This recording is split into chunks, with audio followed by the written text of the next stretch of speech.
મોરબીમાં કાંતિ અમૃત્યા અને ગોપાલ ઇટાલિયા વચ્ચે વિવાદ વકરી રહ્યો છે। ઇટાલિયાની ચેલેન્જ સ્વીકારી કાંતિ અમૃત્યા ગાંધીનગર જવા રવાના થયા। મોટી સંખ્યામાં સમર્થકો ધારાસભ્ય કાંતિ અમૃત્યા સાથે જોડાયા છે। ગાડીઓના કાફલા સાથે સમર્થકો ગાંધીનગર વિધાનસભા જવા માટે રવાના થયા।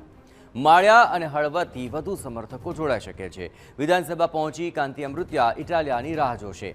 અત્રે ઉલ્લેખનીય છે કે છેલ્લા ઘણા સમયથી મોરબીના ધારાસભ્ય કાંતિ અમૃત્યા અને ગોપાલ ઇટાલિયા વચ્ચે વિવાદ ચાલી રહ્યો છે।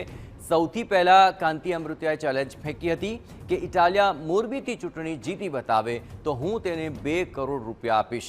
જ્યારે ગોપાલ ઇટાલિયાએ ચેલેન્જ સ્વીકારી અને કહ્યું કે મને તે સ્વીકાર છે અને હવે કાંતિ અમૃત્યા રાજીનામું આપે।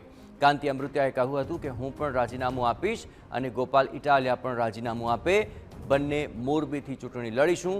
આજે એ જ ચેલેન્જનો જવાબ આપવા કાંતિ અમૃત્યા વિધાનસભા રવાના થયા છે।